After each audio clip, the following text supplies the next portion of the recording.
Okay. So one of the things that I had told you, and I think you have now an idea of what the exercise for the assignment that had been given to you on, can't remember, Friday, Saturday was that we will, what you have to do in that exercise for reading. So this particular one is going to be with respect to writing. And as I said, I'm going to make you do exercises and not just be static and listen to me. So we will do certain very basic and preliminary exercises to some extent where, we can start off with a simple thing. Uh, we discussed in a earlier class figures of speech, and one of the elements of figures of speech is to try and see why do we use certain figures of speech. So can you tell me what is the use of alliteration? Alliteration is something like, Betty bought some butter, but the butter was bitter, so Betty bought some better butter to make the bitter better butter. That is alliteration. Why do we use alliteration? What is the effect of alliteration?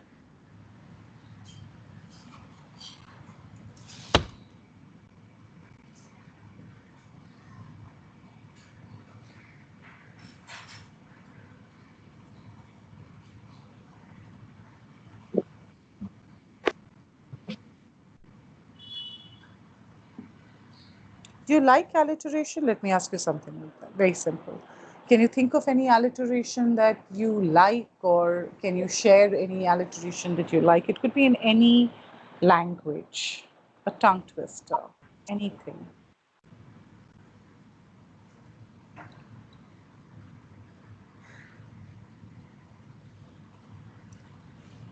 She sells seashells on the seashore. Yeah, she sells seashells on the seashore. That's one thing that I can't ever get. I always twist my tongue around it. Why do you think we use alliteration, whether it is in Hindi or Marathi or whatever other language you have? Tongue alliterations are always based on certain sound types. You don't see them beginning with yes, kacha papad, paka papad. You don't see them beginning with ma as much. You won't have alliteration where there is ma too much. You won't have alliteration where there is ah. It doesn't begin with ah or something of that sort. It always has a consonant sound to draw attention. Absolutely. One is, of course, that because there is a rhyme and rhythm created, right? So we have done quite a bit of poetry in the past. And yes, she's a poignant person, Penelope P. Patel. Very nice. That's a very nice one. Um, we have these elements in terms of reading and also in terms of, uh, rationalizing the material, where we are looking at trying to see how to add rhythm. Absolutely, Shima. So, what does it mean when you say add rhythm? Add rhythm is a kind of, the rhythm can be any kind of a beat, right? I mean, we may not always like ghazals, but ghazals have a beat. And some of us may not like rap, but rap has a beat. Some of us may not like metal, but metallic music has Metallica and all of those bands will have a beat. And each of these beats make the music that it is. And there are some times when we read something which is poetry, which is supposed to be poetry, and we look at it and say, huh, what's so poetic about it? And then someone reads it out to us, and we are like, wow, that's amazing. That's beautiful. So I don't know if you've heard of spoken word or anything of that sort, then it helps. So it is not just to improve the speed of reading, but rhythm actually also has an effect on us as people. Music has an effect on us. It creates a mood. Yes, Akansha, you're right. It creates a mood. It creates a kind of,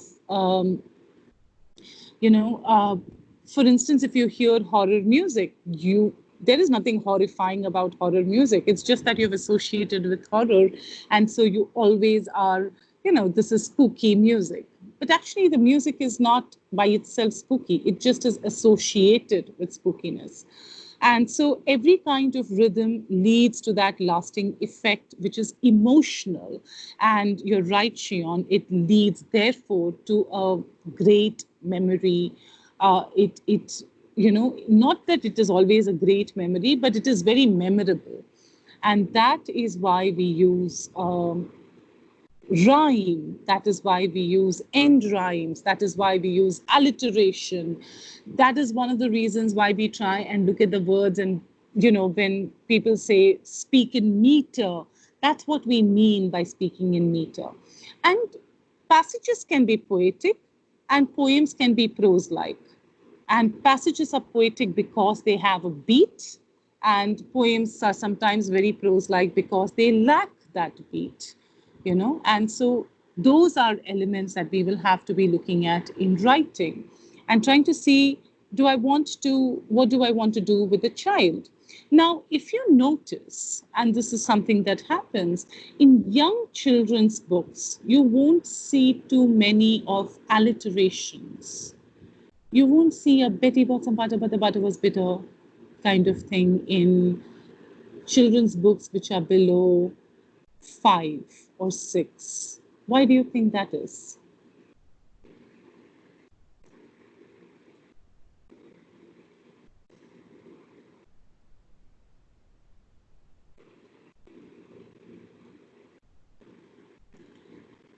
Absolutely, because their speech hasn't developed enough yet. They're already finding it difficult to recite. And then you add to the complexity by giving alliteration. So you won't use it. So you see how certain kinds of poetic devices also become age dependent, right? So that's one part of what you're reading and reflecting on text is also asking you to do is to think through how they will look at it. Absolutely, we use repetition, but repetition is not the same as a tongue twister. Repetition is where I will say twinkle and then I will say twinkle again, and I can say twinkle 5 times.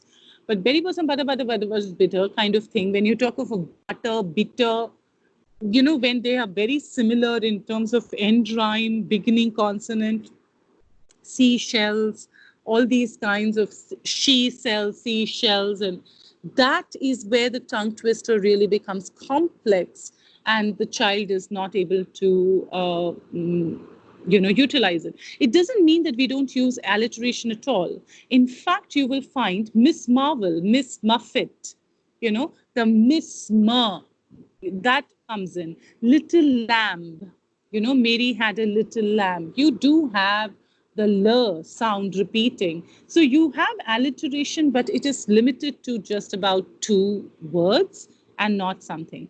Yes. Uh, how much wood would a woodchuck chuck if a woodchuck could chuck wood? Yes. Homophones are taught to children later because it is difficult for them to process that information. It's a cognitive overload for them. They're still trying to map a sound to a letter, and then you try and give them these plethora of information. It is overwhelming. So that's one part of it that is important to remember. The other part of it that is important to remember is that alliteration necessarily forces you to slow down. You know, if I had to read how much would a woodchuck chuck if would a woodchuck could chuck, if I did not know this by heart, I would read this very slowly. I would read it as how much wood could a woodchuck chuck if a woodchuck, huh? So this will just slow me down because I'm going to be reading it and trying to process information. And I'm like, is this person got it wrong? Is this gibberish? Am I reading it right? And then again, rereading it and processing it. What does that do to the reader? What does this process of rereading, slowing down do? How does it help?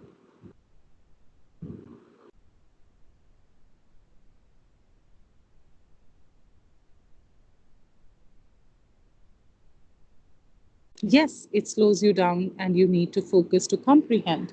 It almost forces you to comprehend. Absolutely. You think about what you're reading. Absolutely. And you focus on processing the words. One of the reasons why poems are a lot more memorable is we don't even realize there are so many devices that poems make us slow down and focus on that system that it is just automatically memorable. You know, if you're looking at the most famous dialogues of Hindi films or English films, a lot of them have a kind of rhythm and a musicality to them, or some kind of effect, poetic stylistic device effect that they use in order to make us remember and think about it. And we slow down our processing of reading. We slow down, and as a result of slowing down, we focus, understand, and remember it better. Does this mean that you can never flow? Of course you can. But the flow would be when I want to make it more subconscious to you, when I want the message to be much more subconscious. Advertisers use this all the time. Advertisers will have, you know, Coca-Cola was not just made just Coca-Cola. It was, there is a lot of thought behind it. The kirker sound sort of makes you think and pause and reflect. So advertisers use this a lot. Um, and so these are kinds of stylistic devices that you can think of and say, how do I write in order to make it more attractive? A lot of your newspaper headlines, magazine headlines, you will see use alliteration as much as they can. You know, if they want to make it sound rhythmic, you will find that a lot of these epithets given to Tendulkar or Dravid or anything like that, they will try and rhyme it. They will give it the same word at the beginning, the same sound at the beginning, you know. So, or of course, there are other ways of doing it. But this is one of the more popular ways. And you know this because you have read these aspects. So now in writing, Mickey Mouse, Donald Duck, all of it. Yes. And they try, you know, and they uh, Bob the Builder, you know, all these kinds of things. Right from childhood we have these kinds of rhythms that are being taught to us subconsciously in order to make it easy for us to remember. What is this? RMAM? Okay. I'm going to. So these are elements that we will focus upon to try and see how can we take the same sentence, and you can have any kind of figures of speech that you want, but I'm going to try And and give you, yeah, sure, tell me. also, a limerick can also be a kind of like the repetition like thing where like suppose for example rat-a-tat-tat, who is that? I am a little mouse, let me in your house, but don't tell the cat. So this also can be there are similar words, but not like a tongue twister, but there are a lot of Yes. similar So these words. are end rhymes. Yeah, these are end rhymes like rat-a-tat and cat and let me, you know, bat and all of this. These are end rhymes. And yes, all these kinds of limericks that you're talking about. So there are different kinds of tones and phonemic sounds that will be used to create uh, rhyme.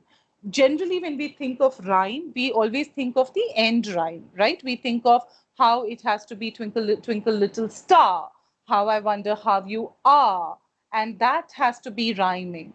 But there are ways in which the rhyme itself creates a rhythm, but there are other ways in which rhythm is created, like how you have pointed out, you know, where they will have nonsense words. For instance, I don't know if you read Edward Lear's poems, but Edward Lear has a lot of nonsense rhymes that are used in children's fiction all the time, and he creates all these nonsense rhymes to enable it to do. One of the things that we all liked was Hickory Dickory Dock, the mouse ran up the clock, you know, and it is such a nonsensical rhyme that comes through, and you like it because where do you find Hickory Dickory Dock, you know, kind of thing. So yes, they are very easily used to create rhyme, rhythm, make it memorable, etc. A lot of the Punjabi, and I always find that fascinating. You know, Punjabi, the way that they will speak is so often they will speak in this double slang. Can you tell me how?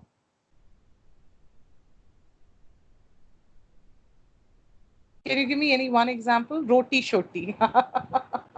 Yes, roti shoti, shooting, witting. So many different ways, and it sort of kind of stays in you with a rhythm. It of course doesn't make any sense. There is no such word as shoti in that sense. And shooting, wooting karna hai. Suit boot pehna hai.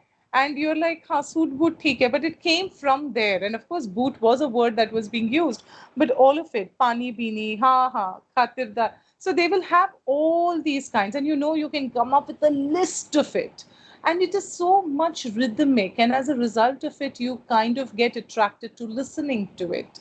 And these are important aspects why to keep in mind. If you're writing for a child, if you're trying to use words for a children to get attracted to reading, these may be points that you keep in mind for selection of text, for writing, etc. You also have a lot in a lot of other languages. Of course, you do. I mean, even in at least 4 5 languages that I know, you have these kinds of repetitive words, but I have never seen anyone use it as much as every single time the Punjabi uses it for every single word. You know, that kind of language that comes through is where you can, of course, use it. You have personification, you have metaphor, you have climax, you have anticlimax, and we discussed some of these aspects earlier. One element that we'll do basically, I'll give you an overview. We'll do three primary tangents. One is creative writing, another is academic non-fiction writing, which is straightforward for the general audience, and the third is academic writing, right? So I'll start with creative writing, and then we will see how fast or quickly we can move. So creative writing is one of the fun things to do, because creative writing enables you to stretch your boundaries. Creative writing enables you to, take the vocabulary that you have, the grammar that you have, and mix it. Creative writing will enable you to change spellings. Creative writing will enable you to say, to hell with grammar, because I'm going to write poems. But creative writing has an effect, and that one of the things that is why I was using this, is that all these kinds of systems that they have created, either purposely or by chance, actually have an effect on the reader. And that effect is also what we will be concerned with in writing, whether you're consciously using it or subconsciously using it. Okay. So, okay, I'm going to show you an ad.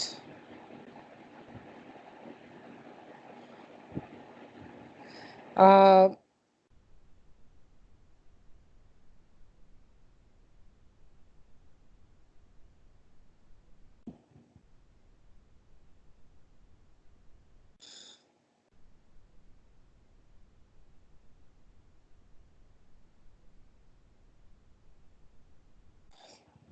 So, one of the biggest blunders that Coca Cola had made at one point is a man running on the desert.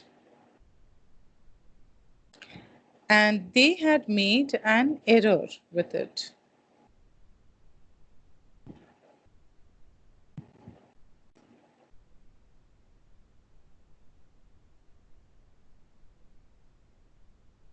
I can't find that.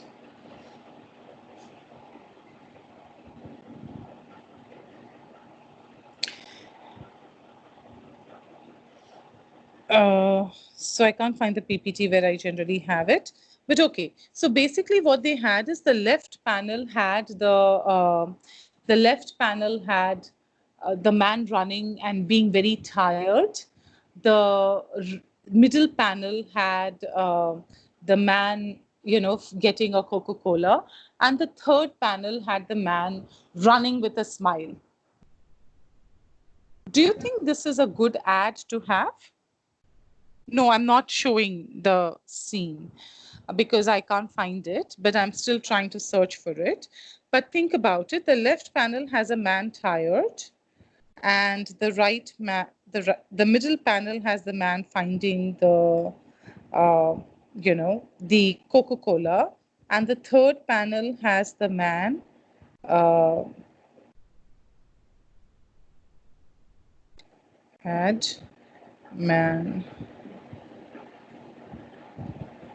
desert and Rome. And the third panel has a man running with a smiling face, left to right.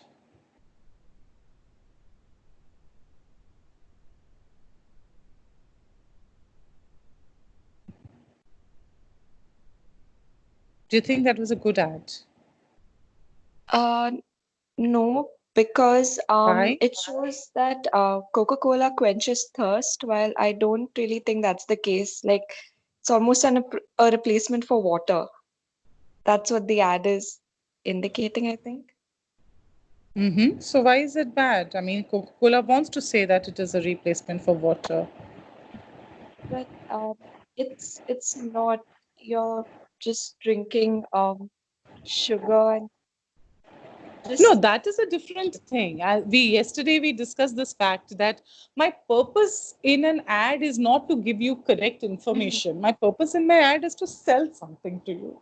So if my okay. product is selling it to you, then I am fine. I mean, that's what advertisement is all about. But you wouldn't get thumbs up Coke in a desert, right? It's not Yeah, accessible. but then Salman Khan walks in slippers on Himalayas and the sea and all of it, no? I mean, most ads are very ridiculous in terms of it.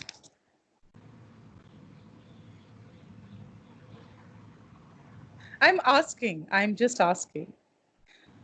No, I mean, are ads supposed to be, uh, you know, uh, It's supposed to misleading. be factual? Yeah, but they're allowed to be misleading, aren't they? Um, I don't know. They're, they're generally misleading. Yeah, like I don't know which ad is really not misleading in that sense. I mean, I wouldn't know how it could be not misleading. So those are kinds of questions to ask ourselves as such, to say why would this be or how will this be, etc.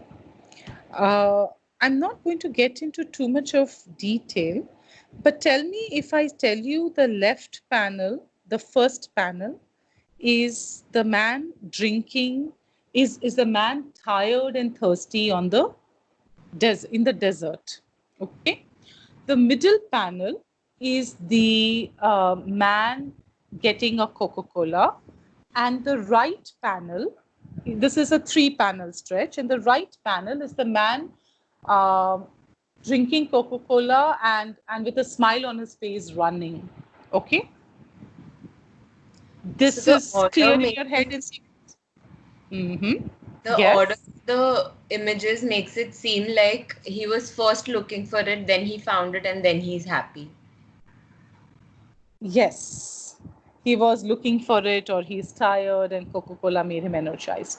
Now, how do the Middle East people read? What is the Arabic font of Oh, reading? yeah, They read from right right to to left. left. And so these are questions to ask ourselves, because this company manufactured a huge amount, and this is a 1990s ad. But even then, they should have known better than to take a comic strip kind of thing, which goes from left to right, and use it in a country that reads right to left, which meant that they said that this man found Coke and collapsed on the desert. Ma'am, a similar thing happened with I don't know which cosmetic company, but they were manufacturing fairness products, and they made a booklet with a lady wearing a hijab, and her face, uh, her color lightens as you move through. But since they read it from right to left, it darkened, Yes. and that flopped as Yes. well. That was a flop as well. Yeah. People just don't understand cultures and read, and that is quite a difficult aspect. One of my favorite questions to ask is how, when we talk of picture books, and this was a question that I had asked you even earlier, is when we talk of picture books, uh, how is it that we are assuming that children know to read, you know, cartoons or pictures? How do children know to read?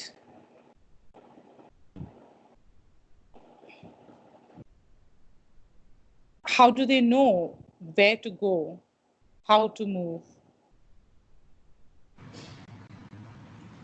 Initially, when you're reading out to the children, you point at each picture while you're talking about it so that they understand where you move, from which direction to which side you're moving. Right. So I'm going to try and I think I got it. Yes, they observe us. That's right. They observe us. But you realize how much of a cognitive load it is, to know that I have to move right. So if we take up this strip, sorry, where did it go? Okay. If we take up any strip, if we take up the strip, I know I have to go right, then I can't go just down. I have to again go left, then read right, right, then again go down and start from left all over again. It's a lot of cognitive load.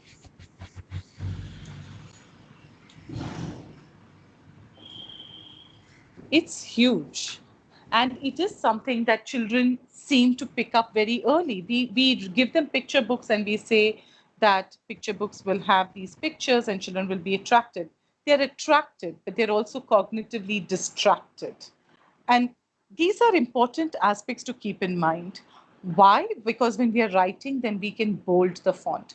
Can you tell me why we have in children's book, and you know this is true, why in children's book is the font so big and why in our books is the font small?